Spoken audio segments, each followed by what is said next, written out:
नमस्कार, देवभूमि चैनल में आपका स्वागत है।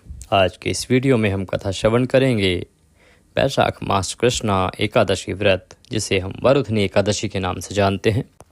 वरुथनी एकादशी 2024 में 4 अप्रैल को है। व्रत 4 अप्रैल को आप रखेंगे, 5 अप्रैल को पारण करेंगे। तो इसमें कथा श्रवण करेंगे वरुथनी एकादशी का। साथ ही आपको बताएंगे कि पारण कब करना है, पारण की विधि क्या है, नियम क्या है, उन सभी का आपको पूरी जानकारी इसमें दी जाएगी। आइए बढ़ते हैं आगे। अगर वीडियो अच्छा लगे तो एक धार्मिक वीडियो है, सही जानकारी वाला वीडियो है। इस तरह की अगर किसी भी सामग्री को आप लोगों तक पहुंचाते हैं तो उनके द्वारा जो लाभ प्राप्त होता है उसका कुछ हिस्सा आपको भी मिलता है। अर्थात अगर वो भी आपके द्वारा भेजी गई इस कथा को सुनते हैं तो उन्हें जो धर्म की प्राप्ति होगी उसका कुछ अंश आपको भी अवश्य प्राप्त होगा। अतः इस प्रकार की जानकारी को आप अधिक से अधिक लोगों तक पहुँचाएँ, प्रसारित करें। चैनल पर नए हैं तो उसे सब्सक्राइब अवश्य कर लें और वीडियो को लाइक करना और कमेंट बॉक्स में जय श्री हरि लिखना ना भूलें। इससे भगवान श्री हरि विष्णु की कृपा आपको अवश्य प्राप्त होगी। कथा श्रवण करने के लिए ध्यान चित्त होकर, एकाग्र होकर बैठ जाएं। भगवान श्री हरि के चरणों में मन को लगाएं और कथा सुनना आरंभ करें। धर्मराज युधिष्ठिर बोले कि हे भगवान, वैशाख मास के कृष्ण पक्ष की एकादशी का क्या नाम है, उसकी विधि क्या है तथा उसके करने से क्या फल प्राप्त होते हैं, आप विस्तार पूर्वक मुझसे कहिए। मैं आपको नमस्कार करता हूँ। श्री कृष्ण कहने लगे कि हे राजेश्वर, इस एकादशी का नाम वरुथनी एकादशी है। यह सौभाग्य से बहुत ही सौभाग्य देने वाली, सब पापों को नष्ट करने वाली तथा अंत में मोक्ष को देने वाली है। इस व्रत को यदि कोई अभागिनी स्त्री करती है तो उसको सौभाग्य की प्राप्ति होती है। इसी वरुथनी एकादशी के प्रभाव से राजा मानधाता स्वर्ग को गया था। वरुथनी एकादशी का फल 10,000 वर्षों तक तप करने के बराबर होता है। कुरुक्षेत्र में सूर्य ग्रहण के समय 1 मन स्वर्ण दान करने से जो फल प्राप्त होता है, वही फल वरुथनी एकादशी का व्रत करने से मिलता है। वरुथनी एकादशी के व्रत को करने से मनुष्य इस लोक में सुख भोग कर अंत में स्वर्गलोक में जाता है और श्रीहरि की कृपा को प्राप्त करता है। शास्त्रों में कहा गया है कि हाथी का दान घोड़े के दान से श्रेष्ठ है, हाथी के दान से भूमि का दान श्रेष्ठ है, भूमि के दान से तिलों का दान श्रेष्ठ है, तिलों के दान से अधिक श्रेष्ठ है स्वर्ण दान, तथा स्वर्ण दान से श्रेष्ठ है अन्नदान। अन्नदान के बराबर कोई दान नहीं है। अतः अन्नदान से देवता, पितृ और मनुष्य तीनों की तृप्ति होती है। शास्त्रों में सबको कन्यादान के बराबर माना गया है। वरुथनी एकादशी का व्रत अन्नदान तथा कन्यादान दोनों के बराबर फल देता है। जो मनुष्य लोभ के वश होकर कन्या का धन लेते हैं वे प्रलय काल तक नरक में वास करते हैं तथा उनको अगले जन्म में बिलाव का जन्म लेना पड़ता है। जो मनुष्य प्रेम एवं धन सहित कन्या का दान करते हैं उनके पुण्य को चित्रगुप्त भी लिखने में असमर्थ हैं। कन्या का दान, कन्यादान सर्वश्रेष्ठ माना गया है।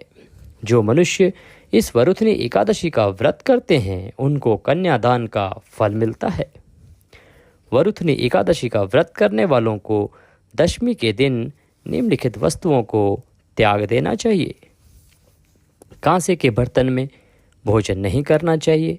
मांस, मसूर की दाल, चने का शाक, कोदों का शाक, मधु अर्थात शहद, दूसरे का अन्न, दूसरी बार भोजन करना एवं स्त्री प्रसंग।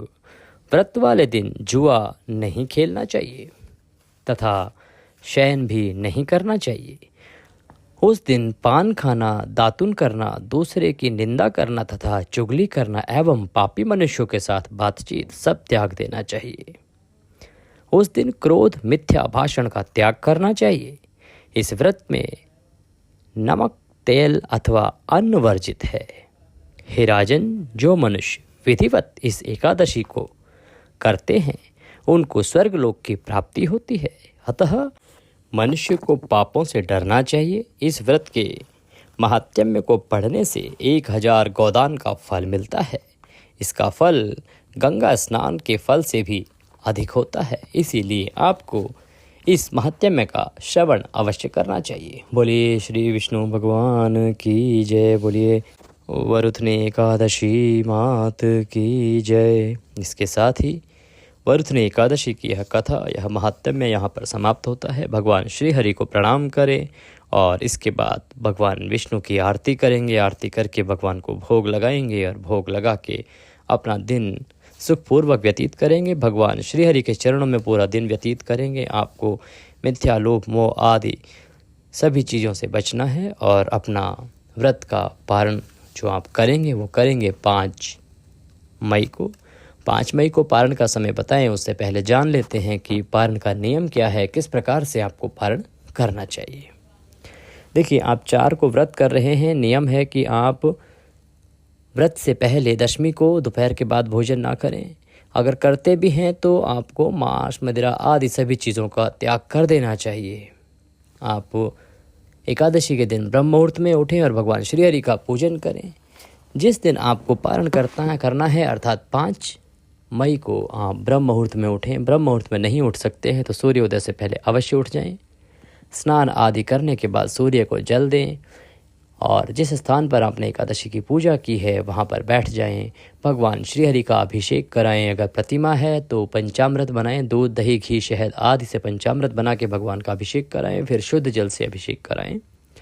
अगर आपके पास कोई प्रतिमा नहीं है, कोई तस्वीर है, तो एक ग्लास या लोटे में जल लें, उसमें थोड़ा गंगा जल मिला लें और उससे सांकेतिक अर्थात छींटे दे के भगवान को स्नान कराएं। फिर उनको साफ वस्त्र से पोंछ के रौली, कुमकुम आदि का तिलक लगाएं, पुष्पों की माला पहनाएं, पुष्प अर्पित करें, घी का दिया जलाएं, भगवान को वस्त्र के रूप में मौली तोड़कर अर्पित करें, भगवान को नमस्कार करें और अपने हाथों में पुष्प लें और भगवान से निवेदन करें कि हे प्रभु, हमने आपका ये वरुथनी एकादशी का व्रत किया है, इसमें कोई गलती, कोई त्रुटि, कोई भूल हमसे हुई हो तो उसे क्षमा करें।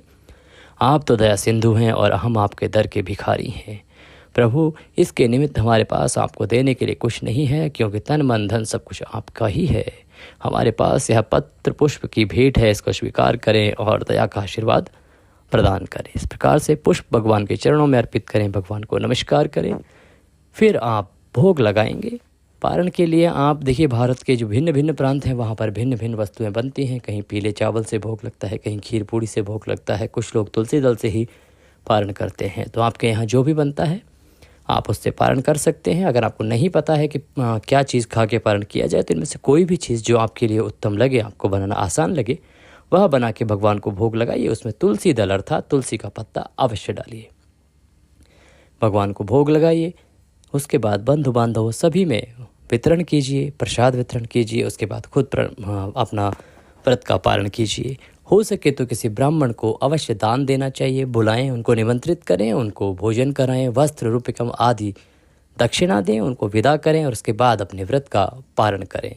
अगर आप कहीं सफ़र में हैं, कुछ आपके पास नहीं है, तो आप खाली एक तुलसी का पत्ता खाकर भी अपने व्रत का पारण कर सकते हैं।